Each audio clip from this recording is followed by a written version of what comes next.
Hello, ഞാൻ റിജോസിന് YouTube ചാനലിലേക്ക് എല്ലാവർക്കും സ്വാഗതം. അപ്പം നമ്മൾ പറഞ്ഞുകൊണ്ടിരിക്കുന്നത് ദ പേഴ്സൺ CCT മാനുവൽ 2024 എന്ന ഈ ബുക്കിനെ കുറിച്ചുള്ള വീഡിയോസ്. അപ്പോൾ നമ്മൾ ഫസ്റ്റ് തന്നെ പറയുന്നത് ബുക്കിലെ പ്രധാനപ്പെട്ട കാര്യം സിലബസ്, അതുപോലെ തന്നെ നമ്മുടെ വീഡിയോ റിലേറ്റഡ് ആയിട്ടുള്ള പ്രധാനപ്പെട്ട കാര്യങ്ങളെല്ലാം ആഡ് ഡിസ്ക്രിപ്ഷൻ ബോക്സിൽ കൊടുക്കും. അപ്പോൾ ദയവേത് ചെക്ക് ചെയ്ത് നോക്കണം. ലാസ്റ്റ് ഭാഗത്ത് നമ്മൾ ഒരിക്കൽ കൂടി പറയും. അപ്പോൾ നമ്മൾ ക്ലാസ് എടുത്തുകൊണ്ടിരിക്കുന്ന വിഭാഗം CSAT പേപ്പർ 1 ജനറൽ സ്റ്റഡീസിൽ ജനറൽ സയൻസിൽ biology.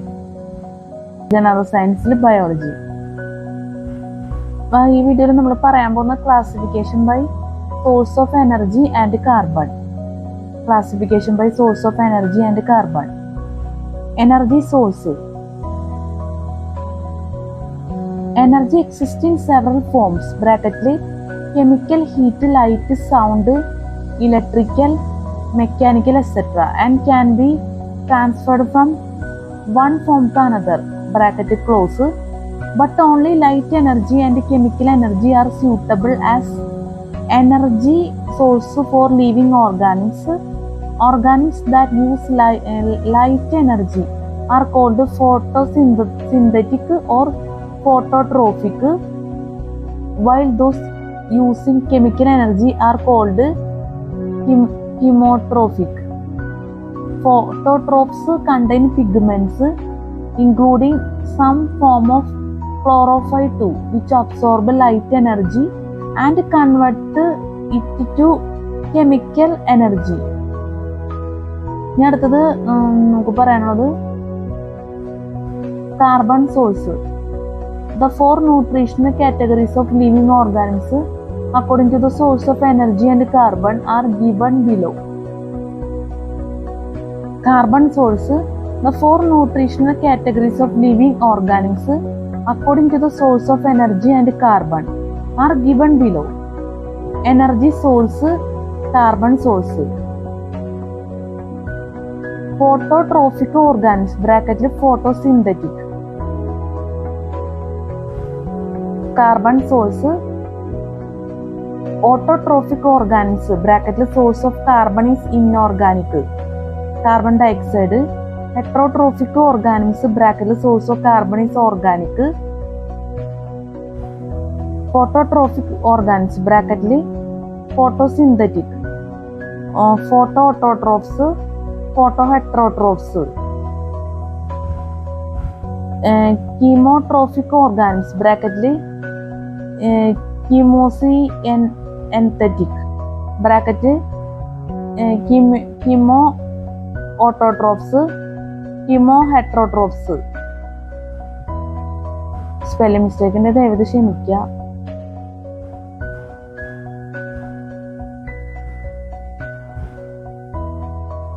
Organisms that have an inorganic source of carbon, namely carbon dioxide, are called autotrophic, and those having an organic source of carbon are called heterotrophic. Unlike heterotrophs, autotrophs synthesize their own organic requirements from simple inorganic materials. An important principle that emerges is that chemotrophic organisms are totally dependent on photosynthetic organisms for their energy, and heterotrophic organisms are totally dependent on autotrophic organisms for carbon.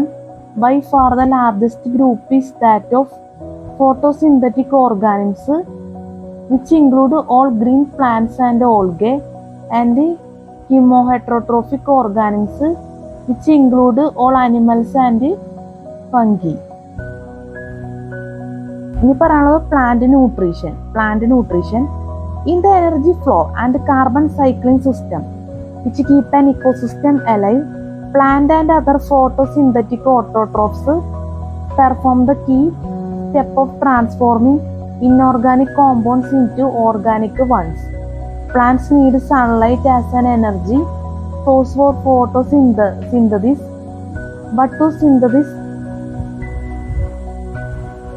organic matter, plants also require raw materials in the form of inorganic substances like carbon dioxide, water, and a variety of minerals present as inorganic icons in the soil. With its ramifying root system and shoot system, a plant is extensively networked with its environment, the soil and air, which are the reservoir of the plant's inorganic nutrients. 17 essential nutrients for plants. ഇത് ബോക്സിലാണ് നമ്മൾ ഇനി വായിക്കുന്നത്. 17 essential nutrients for plants. A particular chemical element is considered to be an essential nutrient if it is required for a plant to grow from a seed and complete the life cycle, producing another generation of seeds. A method known as hydroponic culture can be used to determine which mineral elements are essential nutrients. Such studies help identify 17 elements that are essential nutrients for all plants. Elements required by plants in relatively large amounts are macronutrients bracketly 9 and those in smaller amounts are micronutrients bracketly 8. The 17 essential nutrients available to plants are A. Macronutrients: carbon bracket CO2, oxygen O2, hydrogen H2O, nitrogen NO negative 3 NH plus 4, sulfur SO4 2, phosphorus H2PO4 minus HPO4 negative 2, potassium K plus, calcium Ca plus 2 and magnesium Mg2 plus. B.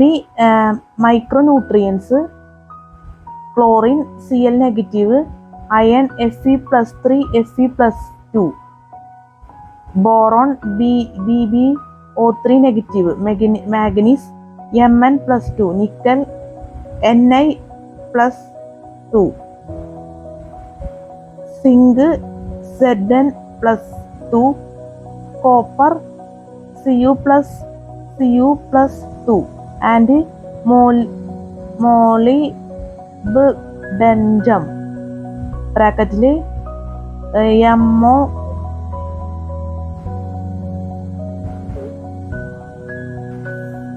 04 negative 2.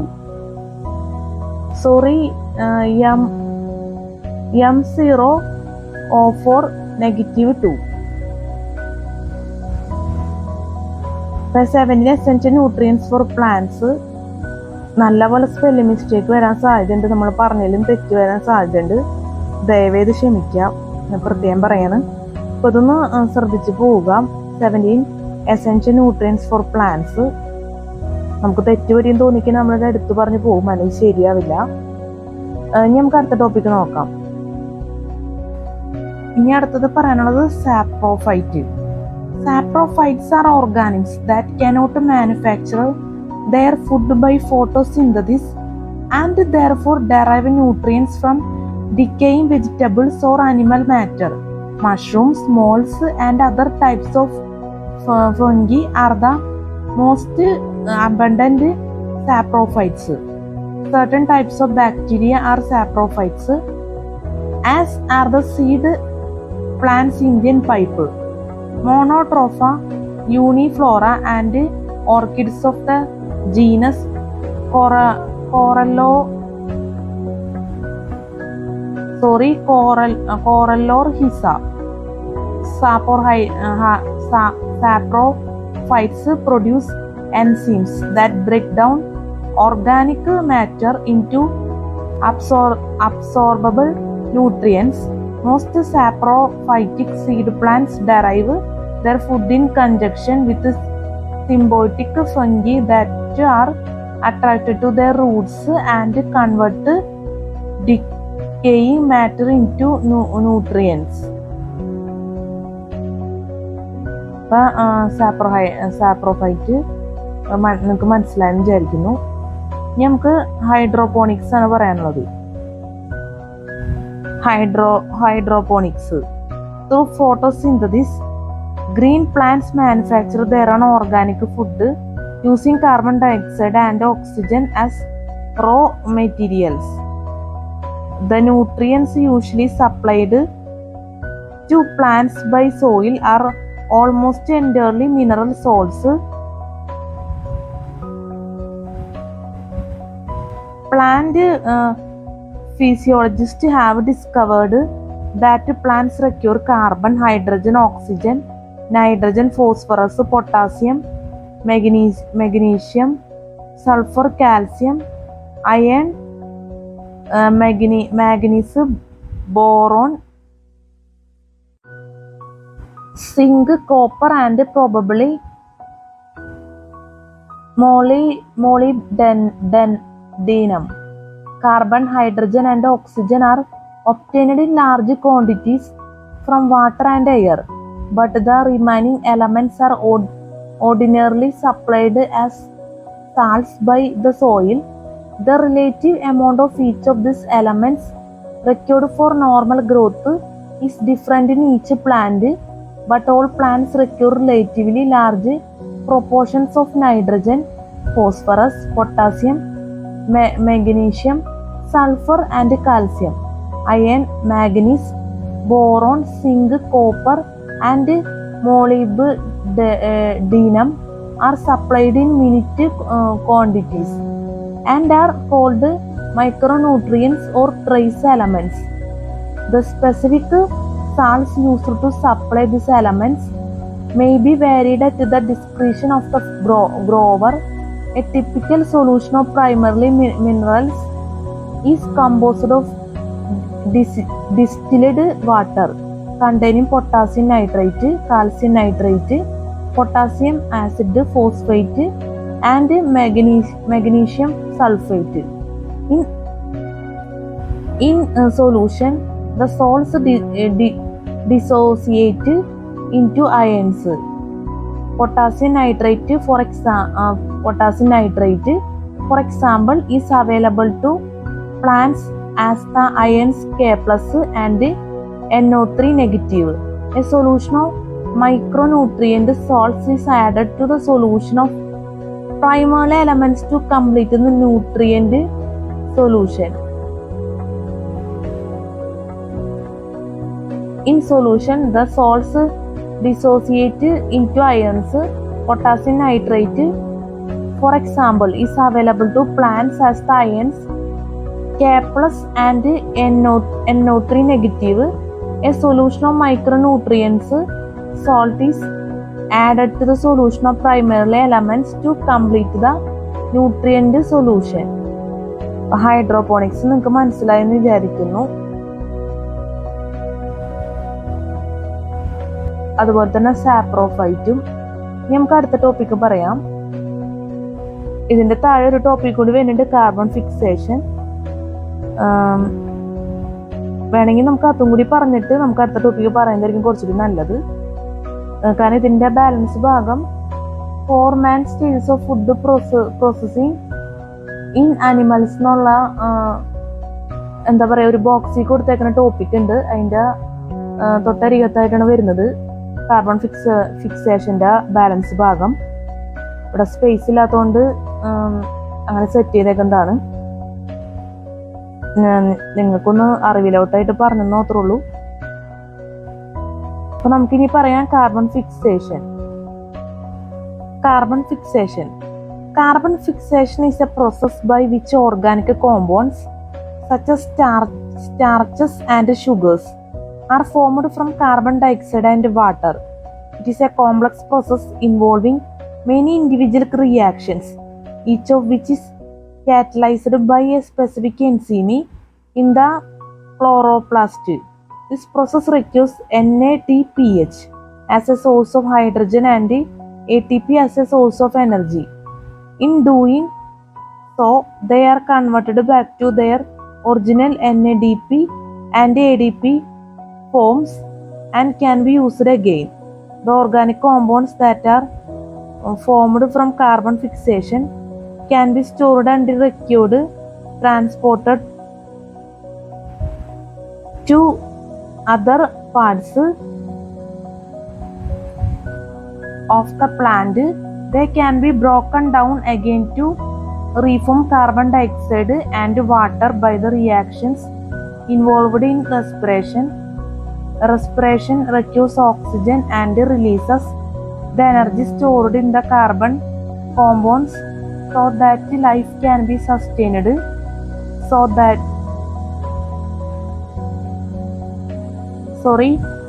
Overall photosynthesis in plants result in the production of energy rich organic compounds from carbon dioxide and water and releases oxygen into the atmosphere. CO2 plus H2O under light combine to make organic compounds plus oxygen. When required, the organic compounds can be broken down to release the stored energy by the reactions of respiration. Organic compounds plus oxygen equal carbon dioxide plus water plus energy. CO2, H2O under light combine to make organic compounds plus oxygen. When required, the organic compounds can be broken down to release the stored energy by the reactions of respiration. Organic compounds plus oxygen equal carbon dioxide plus water plus energy. Body mass index ഉണ്ട്, നമുക്ക് പിന്നീട് പറയാം. അടുത്ത ഇനി പറയാൻ പോകുന്നത് intake of nutrients by plants. The intake of nutrients by plants. Roots absorb water and minerals from the soil. The root hairs effectively increasing the area of epidermal surface that functions in its absorption. Carbon dioxide, the source of carbon for photosynthesis, diffuses into leaves from the surrounding air through the stomata. Plants also require oxygen for cellular respiration. From these inorganic nutrients, the plant can produce its own organic material. The intake nutrients by plants നമ്മൾ പറഞ്ഞു. ഇനി അടുത്തത് വരുന്നത് photosynthesis. Life on earth is solar powered. The chloroplasts of plants capture sunlight and convert it to chemical energy. Life on earth is solar powered. The chloroplasts of plants capture sunlight and converted it to chemical energy, which is then stored in sugar and other organic molecules. The process called photosynthesis. Photosynthesis nourishes almost all living beings, directly or indirectly. All green parts of plants, including green stem and unripened fruit, have chloroplasts. But the leaves are the major sites of photosynthesis. There are about 500,000 chloroplasts per square millimeter on leaf surface. The color of the leaf is derived from chlorophyll 2, the green pigment located with the chloroplasts. Chloroplasts are found mainly in the cells of the mesophyll 2, the tissue in the interior of the leaf. Carbon dioxide enters the leaf and oxygen exists by way of microscopic pores called stomata. Leaves use veins to export sugar to roots and other non-photosynthetic parts of the plant. The energy from sunlight is trapped in plant cells by chloroplasts, which are packed with chlorophyll 2. Incoming sunlight generates tiny electric currents in them. These currents convert adenosine diphosphate (ADP) into ATP and split water molecules in the cells into oxygen and hydrogen, paving way for the complex process of photosynthesis. Thus, oxygen is dissipated into the atmosphere and hydrogen combines with carbon dioxide to become glucose, one of the main fuels used to live in organisms. Photosynthesis നിങ്ങൾക്ക് മനസ്സിലായെന്ന് വിചാരിക്കുന്നു. ഇനി അടുത്ത് നമുക്ക് പറയാനുള്ളത് the availability of soil, water and minerals. The availability of soil, water and minerals. A plant cannot extract all the water in from the soil, as some of it is tightly held by hydrophilic soil particles. Water retained in tiny spaces in the soil is bound less tightly and can be imbibed by the roots, especially by the epidermis, which includes root hairs. Hydrogen ions in the soil solution help make certain nutrients available to plants by displaying positively charged materials (cations), which are bound tightly to the surface of fine soil particles. Plants contribute to the pool of H+ (hydrogen ions) in the soil through cellular respiration in the roots, which releases CO2 to the soil solution. CO2 then reacts with the water to form carbonic acid (H2CO3). The dissociation of this acid adds hydrogen ions to the soil. For the availability of soil, water and minerals, ബോക്സിൽ കൊടുത്തേക്കുന്നത് ശ്രദ്ധിക്കുക ദയവായിട്ട്. നല്ലൊരു ടോപ്പിക്കാണെന്ന് പറയാം. Using molecular formulas, photosynthesis can be summarized with this chemical equation: 6CO2 plus 12H2O plus light energy equal C6H12O6 plus 6O2 plus 6H2O. The carbohydrate is glucose. Water appears on both sides of the equation. 12 molecules of water are consumed and 6 released during photosynthesis. Photosynthesis, however, is a two-stage process. Stage 1 involves acquiring hydrogen by splitting water into hydrogen and oxygen, the latter released as a waste product. This requires energy, which is provided by light. Therefore, the stage is called light reaction. The second stage, dark reaction, does not require light. In this stage, hydrogen combines with carbon dioxide to produce carbohydrate.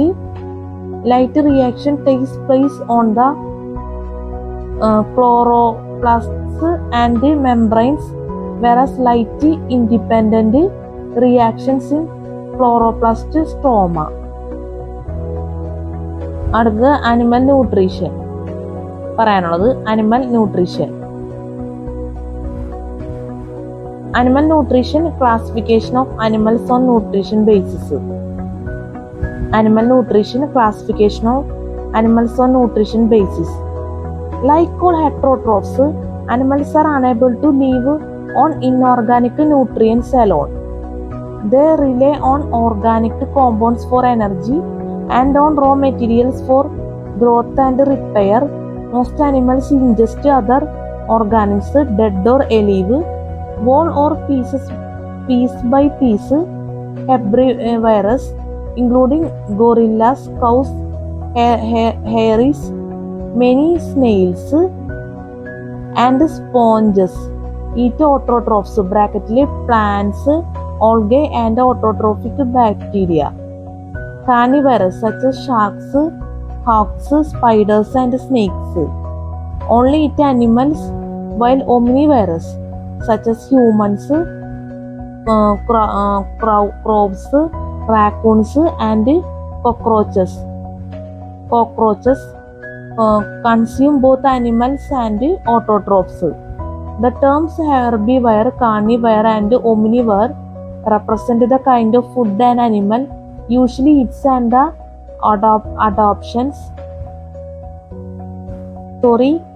adaptations it undergoes to enable it to obtain and process that food.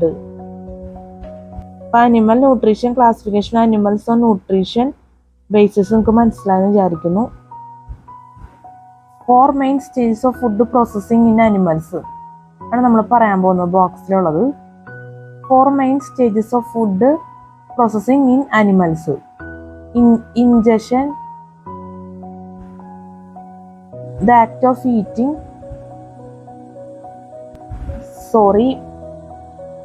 Ingestion, the act of eating, is the first stage of food processing.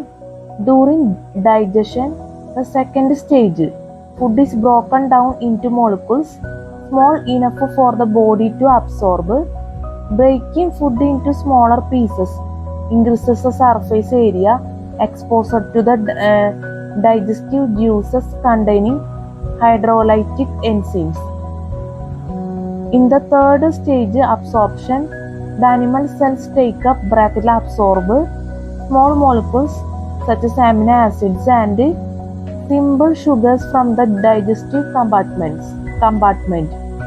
Finally, elimination occurs as undigested material passes out of the digestive compartment. 4 main stages of food processing in animals നിങ്ങൾക്ക് മനസ്സിലായെന്ന് വിചാരിക്കുന്നു. ഇനി അടുത്തത് പറയുന്നത് food as fuel. Food as fuel. Animals obtain chemical energy which powers the work of their body cells from oxidation of complex organic molecules, carbohydrates, fats and proteins that make up the bulk of their diet. The monomers of any of the substances can be used as fuel for the generation of ATP by cellular respiration through priorities generally given to carbohydrates and fats. Only when these substances are in short supplies protein used as major fuel. Food as fuel നിങ്ങൾക്ക് മനസ്സിലായെന്ന് വിചാരിക്കുന്നു. ഇനി അടുത്ത നമുക്ക് പറയുന്നത് food for biosynthesis. Food for biosynthesis.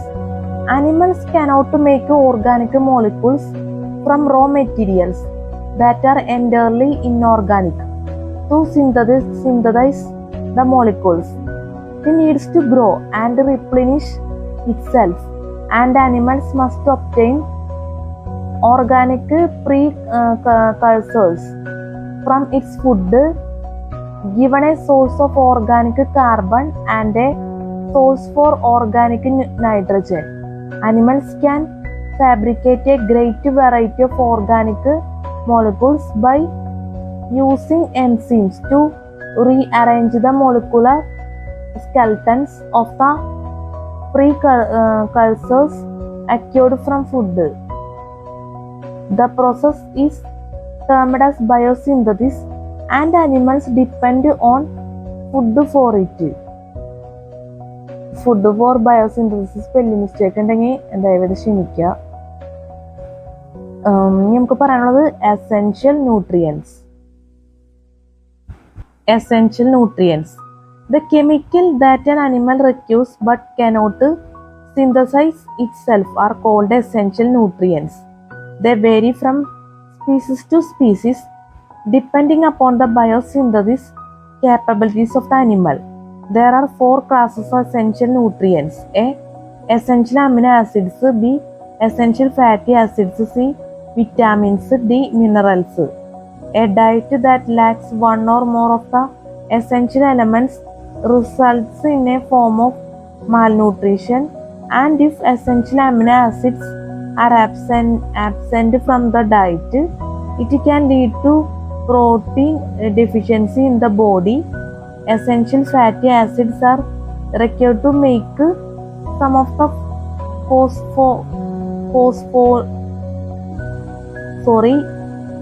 phospholipids found in the membranes of animal cells. A diet that lacks one or more of the essential elements results in a form of malnutrition, and if essential amino acids are absent from the diet, it can lead to protein deficiency in the body. Essential fatty acids are required to make some of the phospholipids found in the membranes of animal cells. Essential nutrients നിങ്ങൾക്ക് മനസ്സിലായെന്ന് വിചാരിക്കുന്നു. ഇനി ബോക്സിലുള്ള നോക്കാം. Difference between undernourished and malnourished. An undernourished person or animal is one whose diet is deficient in calories. When the starvation for calories persists and the body begins breaking down its own proteins for fuel, muscles begin to decrease in size and even the brain can become protein deficient. An animal whose diet is missing one or more essential nutrients is said to be malnourished. Malnutrition is much more common than undernourishment in human populations. It is possible for an overnourished individual to be malnourished. Undernourishment usually occurs during drought, war or crisis that severely disrupt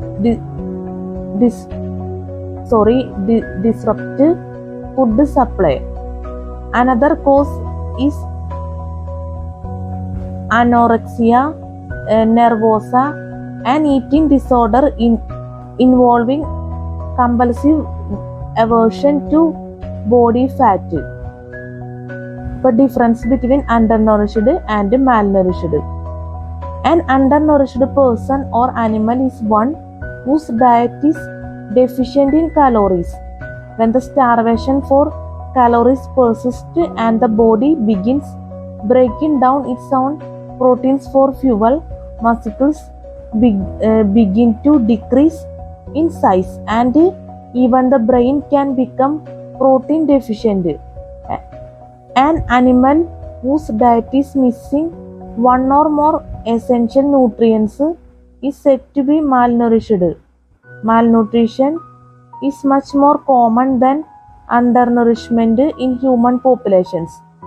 It is possible for an overnourished individual to be malnourished. Undernourishment usually occurs during drought, war or crisis that severely disrupt food supply. Another cause is anorexia nervosa, an eating disorder involving compulsive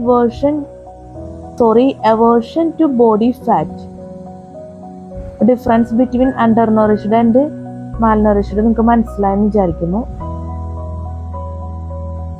Vitamins are organic compounds required in the diet in amounts that are quite small as compared to the relatively large quantities of essential amino acids and fatty acids animals need.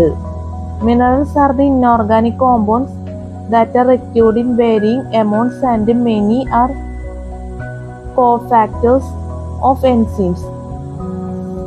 Some are important in bone formation, muscle activity, cellular bioenergetics and iron metabolism.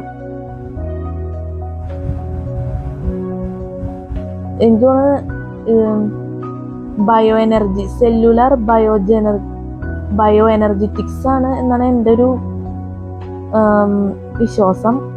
Spelling mistake ആണോ സംശയമുണ്ട്. Cellular BIE NERGETICS എന്നാണ് പറഞ്ഞേക്കുന്നത്. അതെന്തായാലും bio എനർജറ്റിക്സ് ആവണം എന്ന് ഞാൻ വിചാരിക്കുന്നു. അതൊന്ന് ദയവേത് ശ്രദ്ധിക്കുക. BIE എന്നുള്ളടത്ത് BIO എന്നായിരിക്കണം. നമ്മൾ ഇതിനു മുന്നേ ബയോ എനർജറ്റിക്സ് ഓൾറെഡി നമ്മൾ ക്ലാസ് എടുത്തതാണ്. ഒരു വീഡിയോയിൽ നമ്മൾ ക്ലാസ് എടുത്ത് അപ്ലോഡ് ചെയ്തിരുന്നു യൂട്യൂബിൽ. ഇനി നമുക്ക് അടുത്ത ടോപ്പിക്ക് പറയാം. ഇനി നമുക്ക് പറയാനുള്ളത് body mass index.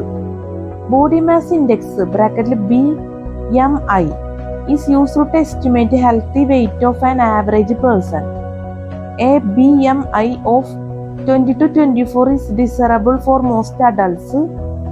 A person with a BMI of 25 to 29.9 is considered overweight, while one with a BMI of 30 or above is considered obese. Obesity is associated with an increased risk for heart disease, diabetes, and other life-threatening diseases. Body mass index നമ്മൾ പറഞ്ഞു. ഇനി അടുത്തത് fat content of oils and shortenings. Based on chemical composition, the fatty acids in food products are divided into 3 categories. In a saturated fat molecule, every carbon atom bonds with 2 hydrogen atoms. In a mono-unsaturated fat molecule, 1 pair of hydrogen atoms is missing. In a polyunsaturated fat molecule, more than 1 pair of hydrogen atoms is missing. Foods with large amounts of saturated fats tend to raise cholesterol levels in humans, while those with unsaturated fat tend to lower cholesterol levels. അപ്പോൾ കൂടി പറയാം, fat content of oils and shortenings. Based on chemical composition, the fatty acids in food products are divided into 3 categories. In a saturated fat molecule, every carbon atom bonds with 2 hydrogen atoms. In a mono-unsaturated fat molecule, 1 pair of hydrogen atoms is missing. In a polyunsaturated fat molecule, more than 1 pair of hydrogen atoms is missing. Foods with large amounts of saturated fats tend to raise cholesterol levels in humans, while those with unsaturated fat tend to lower cholesterol level. Fat content of oils and shortenings നിങ്ങൾക്ക് മനസ്സിലായെന്ന് വിചാരിക്കുന്നു. അപ്പം നമ്മുടെ വീഡിയോയുടെ അവസാനിപ്പിക്കുകയാണ്. നമുക്ക് അടുത്ത വീഡിയോയിൽ ചെയ്യുന്ന ടോപ്പിക്സ് പറയാം. അപ്പം നമ്മൾ പറഞ്ഞുകൊണ്ടിരിക്കുന്ന വിഭാഗം general science biology. Human diet, food, nutrients, table 1.5 vitamins, nutritionist and dietitian, the digestive system, the composition of the digestive system, process of digestion, digestive secretions, glands of the human body. ഈ topics ഒക്കെ നമുക്ക് അടുത്ത വീഡിയോയിൽ ചെയ്യാമെന്ന് പ്രതീക്ഷിക്കുന്നു. അപ്പോൾ നമ്മുടെ ക്ലാസ്സിൽ സ്പെല്ലിംഗ് മിസ്റ്റേക്ക്, ക്ലാസ് മനസ്സിലാക്കാൻ പറ്റാത്ത അവസ്ഥ, എന്തെങ്കിലും ഒരു തെറ്റുകൾ, അതുപോലെ തന്നെ ബുദ്ധിമുട്ടുകളൊക്കെ സംഭവിച്ചു പോയിട്ടുണ്ടെങ്കിൽ ഞാൻ ആത്മാർത്ഥമായിട്ട് ക്ഷമ ചോദിക്കുന്നു. പ്രത്യേകിച്ച് സ്പെല്ലിംഗ് മിസ്റ്റേക്കിന്, കാരണം നല്ല രീതിയിൽ വരാൻ സാധ്യതയുണ്ട്. അപ്പോൾ ദയവേതൊക്കെ ഒന്ന് അഡ്ജസ്റ്റ് ചെയ്യുക, സഹകരിക്കുക, അത്രേ നമുക്ക് പറയാനുള്ളൂ. നമ്മൾ പരമാവധി സ്പെല്ലിംഗ് മിസ്റ്റേക്ക് ഒഴിവാക്കാൻ ആഗ്രഹിക്കുന്നുണ്ടെങ്കിലും നടക്കുന്നില്ല. മിക്ക വീഡിയോസിലും എന്താ പറയുക, ഭയങ്കര ഡിഫറെൻ്റ് ആയിട്ടുള്ള വേർഡ്സാണ് മിക്ക ടോപ്പിക്സിലും വരുന്നത്. അപ്പോൾ നമ്മൾ എന്താ പറയുക, സ്പെല്ലിംഗ് മിസ്റ്റേക്കിലോട്ട് തന്നെ വീണ്ടും പോകുന്ന ഒരു അവസ്ഥ നിലനിൽക്കുന്നുണ്ടെന്ന് തന്നെ പറയാം. എന്നാലും പരമാവധി നല്ല രീതിയിൽ തന്നെ നമ്മൾ വീഡിയോ ചെയ്യാൻ ശ്രമിക്കും. പിന്നെ നമുക്ക് പറയാനുള്ളതെന്ന് വെച്ചാൽ ആഡ് ഡിസ്ക്രിപ്ഷൻ ബോക്സിനെ കുറിച്ച്. ഈ ബുക്കിലെ പ്രധാനപ്പെട്ട കാര്യം സിലബസ്, അതുപോലെ തന്നെ നമ്മൾ വീഡിയോട്ട് റിലേറ്റഡ് ആയിട്ടുള്ള പ്രധാനപ്പെട്ട കാര്യങ്ങളെല്ലാം ആഡ് ഡിസ്ക്രിപ്ഷൻ ബോക്സിൽ കൊടുക്കും. ദയവേത് ചെക്ക് ചെയ്ത് നോക്കുക. വളരെ ഇമ്പോർട്ടൻ്റ് ആയിട്ടുള്ള കാര്യമാണ്. നേരിട്ട് പറയാൻ നമുക്ക് ടൈമില്ല, അതുകൊണ്ട് നമ്മൾ ഈ രീതിയിലോട്ട് സെറ്റ് ചെയ്തേക്കുന്നതാണ്. പിന്നെ നമുക്ക് പറയാണെന്ന് വെച്ചാൽ ഈ വീഡിയോ നമ്മൾ എഡിറ്റ് ചെയ്യും. സോങ്സ് മിക്സ് ചെയ്ത് നമ്മൾ വീഡിയോ എഡിറ്റർ യൂസ് ചെയ്ത് നമ്മൾ എഡിറ്റ് ചെയ്യും. അപ്പോൾ നിങ്ങളുടെ കോൺസെൻട്രേഷൻ എന്തെങ്കിലുള്ള ബുദ്ധിമുട്ടുകൾ ഉണ്ടെങ്കിൽ ദയവേത് എന്നോട് ക്ഷമിക്കുക. ഇത്രയൊക്കെ നമുക്ക് ഈ വീഡിയോയിൽ പറയാനുള്ളത്. പിന്നെ CCTക്ക് വേണ്ടി നല്ല രീതിയിൽ പഠിക്കുക, ടെൻഷൻ ഫ്രീ ആയിട്ട് പഠിക്കുക. അതുപോലെ തന്നെ നല്ലൊരു ശാന്തമായ മനസ്സോടുകൂടി, നല്ല സ്വസ്ഥതയുള്ള മനസ്സോടുകൂടി CCTക്ക് വേണ്ടി തയ്യാറെടുക്കുക. നമ്മളെ കൊണ്ട് പറ്റാവുന്ന രീതിയിൽ നമ്മൾ വീഡിയോ ചെയ്തിട്ടുണ്ട്. ഇതിലിപ്പോൾ ശരിക്കും പറഞ്ഞാൽ മിസ്റ്റേക്കുകൾ ഉണ്ടാവാം, അതുപോലെ തന്നെ പോരായ്മകളൊക്കെ നല്ല രീതിയിൽ ഉണ്ടാവാം. പക്ഷെ അതൊക്കെ നിങ്ങൾ അതൊക്കെ ഒന്ന് ദയവായിട്ട് മനസ്സിലാക്കുക എന്ന് എനിക്ക് പറയാനുള്ളൂ. നമ്മുടെ സ്റ്റൈലിലുള്ളൊരു വീഡിയോ നമ്മൾ ചെയ്തേക്കണമെന്നുള്ളൂ. ഒരുപാട് പെർഫെക്റ്റ് ആയിട്ടുള്ള ഒരു അവസ്ഥയെ നിങ്ങൾ പ്രതീക്ഷിക്കരുത് ദയവായിട്ട്. നമ്മുടെ ഒരു സ്റ്റൈലിലുള്ളൊരു വീഡിയോ, ഞാൻ നേരത്തെ പറഞ്ഞ പോലെ തന്നെ പരമാവധി നമ്മൾ വീഡിയോ എന്താ പറയുക, നിങ്ങൾക്ക് മനസ്സിലാവുന്ന രീതിയിൽ നല്ല ക്വാളിറ്റിയോടുകൂടി ചെയ്യണം എന്ന് മനസ്സിൽ നല്ലൊരു ആഗ്രഹമുണ്ട്. അത് നമ്മൾ പരമാവധി അത് മുന്നോട്ട് കൊണ്ടുപോകാൻ പരിശ്രമിക്കും. പിന്നെ നമ്മളെ വീഡിയോസിൽ കൂടുതലും ക്ഷമിക്കണം എന്നൊക്കെ പറയണം. എന്താണെന്ന് വെച്ച് കഴിഞ്ഞാൽ കൂടുതൽ നമ്മുടെ കമൻസും കാര്യങ്ങളൊക്കെയാണ് അതിലോട്ട് കൂടുതൽ എന്നെ കൊണ്ട് എത്തിക്കുന്നത്. കാരണം നമ്മൾ കമൻസ് പരമാവധി നമ്മൾ തെറ്റായ രീതിയിലുള്ള കമൻസ് ഒഴിവാക്കുക എന്നുള്ള ഒരു താല്പര്യം മനസ്സിലുള്ളത് കൊണ്ട് നമ്മൾ ആ രീതിക്ക് അങ്ങ് മുന്നോട്ട് പോകണമെന്നുള്ളൂ. പിന്നെ നല്ല രീതിയിലുള്ള ഒരു വീഡിയോ നിങ്ങളിലേക്ക് എത്തിക്കാം. അതുകൊണ്ടാണ് നമ്മൾ എല്ലാ വീഡിയോസിലും അത് പറയുന്നത്. അത് എടുത്തു പറയണമെന്ന് വെച്ച് കഴിഞ്ഞാൽ, അല്ലെങ്കിൽ നിങ്ങൾ വിചാരിക്കും എന്തിനാണ് ഈ സ്ഥിരം എല്ലാ വീഡിയോസിലും ഈ രീതിയിലുള്ള ഡയലോഗ്സ് എന്തിനാ പറയണമെന്നുള്ളത്. അപ്പോൾ ഈ കാരണം കൊണ്ടാണ് നമ്മൾ ഇത് പറയുന്നത്. കാരണം നമുക്ക് യൂട്യൂബിലെ വീഡിയോൻ്റെ അവസ്ഥകളൊക്കെ നമുക്ക് അറിയാം. യൂട്യൂബിൽ വീഡിയോ അപ്ലോഡ് ചെയ്താലുള്ള കാര്യങ്ങളെല്ലാം നമ്മൾ നല്ലപോലെ മനസ്സിലാക്കിയിട്ടുണ്ട്. അപ്പോൾ നമ്മൾ അതനുസരിച്ച് കൂടുതലും ആരെയും ബുദ്ധിമുട്ടിക്കാതെ ഒരു വീഡിയോ ചെയ്യുക എന്നുള്ളൊരു ലക്ഷ്യം മനസ്സിലുള്ളത് കൊണ്ടാണ് നമ്മൾ ഈ രീതിക്കൊക്കെ നമ്മൾ വീഡിയോസിലൊക്കെ റിപ്ലൈ പറഞ്ഞു പോകുന്നത്. പിന്നെ ഈ വീഡിയോ നമ്മൾ രാത്രിയാണ് എടുക്കണമെന്നുള്ള പ്രത്യേകതയുണ്ട്. അപ്പോൾ CCTക്ക് വേണ്ടി നല്ല രീതിയിൽ ഉപകരിക്കുമെന്ന് ഞാൻ ആത്മാർത്ഥമായിട്ട് ആഗ്രഹിക്കുന്നു, പ്രതീക്ഷിക്കുന്നു.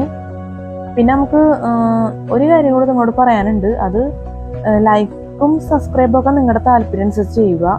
അത് നിങ്ങളുടെ മാത്രം താല്പര്യമാണ്. പക്ഷേ വീഡിയോ കണ്ടു നോക്കണം എന്നൊരാഗ്രഹം എനിക്കുണ്ട്. കാരണം നമുക്ക് കുറേ വീഡിയോസ് നമ്മൾ അപ്ലോഡ് ചെയ്തിട്ടുണ്ട് യൂട്യൂബിൽ. അപ്പോൾ കഴിഞ്ഞ വീഡിയോയിൽ ഞാൻ പറഞ്ഞിരുന്നു, സോങ്സ് ഒക്കെ മിക്സ് ചെയ്ത് നമ്മൾ കുറേ വീഡിയോസ് അപ്ലോഡ് ചെയ്തിട്ടുണ്ട്. അതൊക്കെ നിങ്ങൾ ദയവേത് കണ്ടു നോക്കണം. കാരണം നമ്മൾ കുറേ ടൈമും നമ്മുടെ അത്യാവശ്യം എന്താ പറയുക കുറച്ച് കഷ്ടപ്പാടും കാര്യങ്ങളൊക്കെ ആ വീഡിയോയിൽ വന്നിട്ടുണ്ട്. അപ്പോൾ അതുകൊണ്ട് നമുക്കത് ആഗ്രഹിക്കാം നിങ്ങളത് കണ്ടു നോക്കണം എന്നുള്ളത്. അപ്പോൾ അതൊന്ന് നിങ്ങൾ ദയവേത് ശ്രദ്ധിക്കാം. അപ്പോൾ നമ്മൾ കുറേ വീഡിയോസിലൊക്കെ നമ്മൾ പറയാറുണ്ട്, കുറേ നമ്മൾ പറയാറില്ല. അപ്പോൾ ഞാൻ ആലോചിച്ച് ഈ വീഡിയോയിൽ പറയണമായിരിക്കും നല്ലതെന്ന് തോന്നി. നമ്മൾ വ്യൂസ് കിട്ടാന്നുള്ളതല്ല, നമ്മൾ വീഡിയോ ചെയ്യുന്നതിന് എന്തായാലും നമുക്ക് അത്യാവശ്യം അവകാശപ്പെടാനുള്ളൊരു അർഹതയുണ്ട് ഈ ഒരു കാര്യത്തിൽ. കാരണം ഇപ്പോൾ നമ്മൾ കുറേ വീഡിയോസായിട്ട് അപ്ലോഡ് ചെയ്തിട്ടുണ്ട്.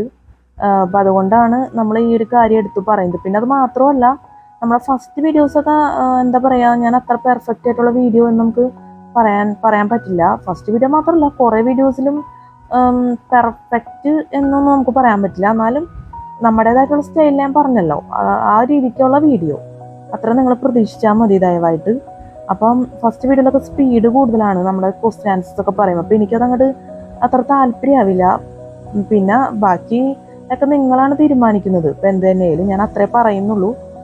ഇപ്പം എന്തായാലും നിങ്ങൾ വീഡിയോസ് കണ്ടു നോക്കുക. നേരത്തെ പറഞ്ഞ പോലെ തന്നെ അത് നമ്മൾ ഇത്രയും ഇൻട്രസ്റ്റ് എടുത്ത് പറയണമെന്ന് വെച്ചാൽ ഞാൻ പറഞ്ഞല്ലോ, നമ്മൾ ഒരുപാട് വീഡിയോസ് എല്ലാവരും കാണണം എന്നൊരു ഒരിക്കലും നമുക്ക് ഉപേക്ഷിക്കാൻ പറ്റില്ല. കാരണം നമ്മൾക്കത് ഒരുപാട് സാറ്റിസ്ഫാക്ഷനും അതുപോലെ തന്നെ സന്തോഷം കിട്ടുന്ന കാര്യമാണ് നിങ്ങൾ വീഡിയോസ് കാണുക എന്നുള്ളത്. അത് വീഡിയോസ് കാണുന്നത് കൊണ്ട് എനിക്ക് ഒരുപാട് സന്തോഷവും അല്ലെങ്കിൽ എന്താ പറയാ സ്വസ്ഥതയും കിട്ടുമെന്ന് ഞാൻ പറയുന്നില്ല. ഈ CSIT വീഡിയോ നിങ്ങൾക്ക് യൂസ്ഫുൾ ആയിരിക്കണം. അതുപോലെ തന്നെ CSIT എക്സാമിന് നിങ്ങൾക്കത് നല്ല രീതിയിൽ ഉപകരിക്കണം. എന്നാൽ മാത്രമേ എനിക്ക് ശരിക്കും നല്ലൊരു ആത്മസംതൃപ്തി നമ്മൾ വീഡിയോ അപ്ലോഡ് ചെയ്യുന്നതിലൂടെ കിട്ടുന്നു എന്ന് പറയാൻ സാധിക്കുള്ളൂ. അപ്പം അത്രയും പറഞ്ഞ് നമ്മൾ അവസാനിപ്പിക്കുന്ന ഒക്കെ നിങ്ങളുടെ താല്പര്യമാണ്. എല്ലാ കാര്യങ്ങളും വീഡിയോ കാണുന്നത് അടക്കം. പിന്നെ ഞാൻ എനിക്ക് പറയാനുള്ളത് പറഞ്ഞു മാത്രം. ഇത് എൻ്റെ മാത്രം അഭിപ്രായമാണ് നമ്മുടെ യൂട്യൂബിലെ വീഡിയോനെ കുറിച്ചുള്ള. അപ്പം അത്രയും പറഞ്ഞ് നമ്മൾ അവസാനിപ്പിക്കുന്നു. അപ്പം നല്ലൊരു CSIT എക്സാം എല്ലാവർക്കും ആശംസിക്കുന്നു. നല്ല വിജയകരമായിട്ടുള്ള CSIT എക്സാം ഒക്കെ ജീവിതത്തിൽ നടക്കട്ടെ. എല്ലാവർക്കും have A nice day. Good night and thank you so much.